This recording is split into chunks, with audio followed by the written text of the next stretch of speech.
سم دی جړلی می دی ورته بس الله الله الله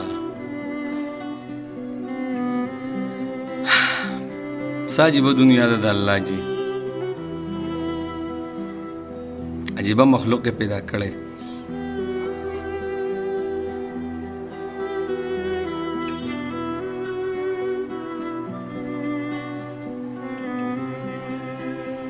سم دې زما د زړه سم را ډک کړی دی یقیني بس دو درې پیرې دی ویډیو ته ما وجړل اسې سوچ وکړئ که نه چې الله جل شانه دا کم مالدار پیدا کړي دا کم غریبانان پیدا کړي دا محتاجه نو ولې الله جل شانه دې ټولو لږ مالداري نه شو ورکولی چې داسې غریبانان پیدا کړي دا یو مذوب به داسې ډېر مذوبانان په کورونو کې دننه دي جي چې د مور او پلار سره د دوایۍ نه دی د دوایۍ پیسې ورسره هم نشته نور خو پرېږده د دا ویلچیر د دا حساب کتاب دا ټولې خبرې خو پرېږده خو ای مسلمانانو الله به دې باره کې مونږ نه ګوره تپوس کوي ښه ولې الله به وایي نه قیامت کې چې وږی ومه او ستا دربار ته ولاړ یم قسم دې مال خو جړه راځي یقیني بس دی ستا دربار ته ولاړم تا مال روټۍ نه ده راکړې ای الله ته چېرته وږی کېږي رب ته خو ورا الورا ذات یې ته خو کن فیکون ذات یې نو الله به ورته وایي پلانې کس وږی شوی نه و ولاړ نه و ستا په کلي کې نه و تا ته پته نه وه یتیمانان دي غریبانان دي ډېر چاپېره تا نظر نه کوو چې دا خلک ستا په چم ګاونډ کې دا غریب ما پیدا کړي دي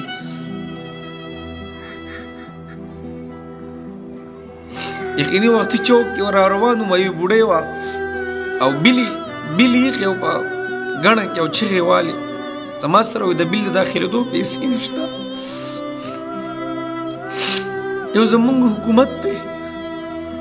چې په وړو پسې دا خلک دا منډې وایي الله یې د غریب مل شي جي خو الله به مالدارو تپوسونه کوي ګورئ الله په خپله ګورې هر څه کولی شي الله ټول مالدار پیدا کولی شي خو نه د مالدارو دپاره دا امتحان دی او د غریب دپاره هم دا امتحان دی زما نبي خو به الله ځان څه به څه پرېښودل نه عایشې صاحبې له یو پیره لاک دینار درهم راله 1 لاک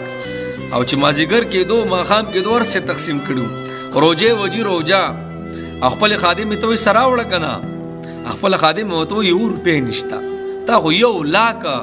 درهم چې کوم ټول دې وشیندل ور دې کړه خلکو له دې ورکړه د نن سبا چې په کروڑونو روپو راځي عایشه صاحبه ورته وایي نو تا ما ته وایې نه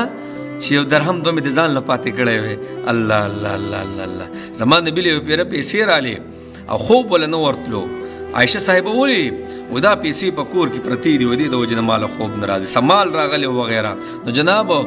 مال ګورې غلط څیز نه دی ښه چې تاسو ته دا مانه ګورې وانلې چې مولانا بس د پیسو یو قسم له ممانعات کوي دا او هغه خوا دې خوا خو ګورې زه درته وایم چې ما ورته مال یادو خو عبدالرحمن نبي علیه السلام فرمایي ابوبکر جنت ته لاړې عمر جنت ته لاړې عثمان جنت ته لاړ ټول یاد عبدالرحمن نبي اسلام خاموش عبدالرحمن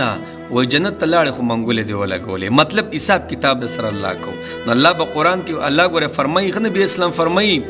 چې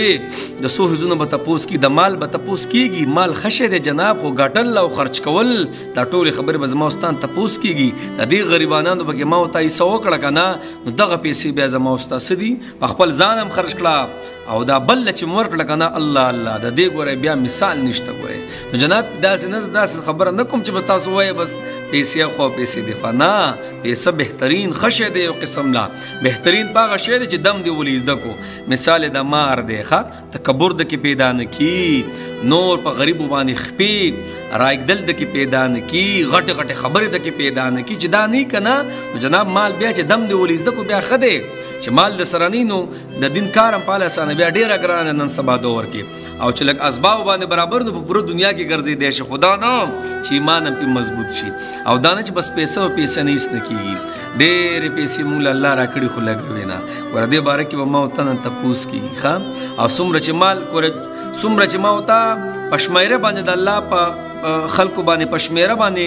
یو روپۍ تقسیمو ورکوي نو الله به یو روپۍ راکوي او که نه بېدرېغه ما ورته د الله په دې مخلوق باندې شیندو که نه نو قسم دې بېدرېغه به یې راکوي بس دا معاملت په ما ده چې زه څنګه کوم قشان معامله بر سره الله کوي. نو جناب په خپل مال کې د غریبو مرسته کوو دي، مرسته کوو د غریبو. دا الله پیدا کړي زما استاد لپاره د امتحان لپاره کم چې مالدار دي جی بس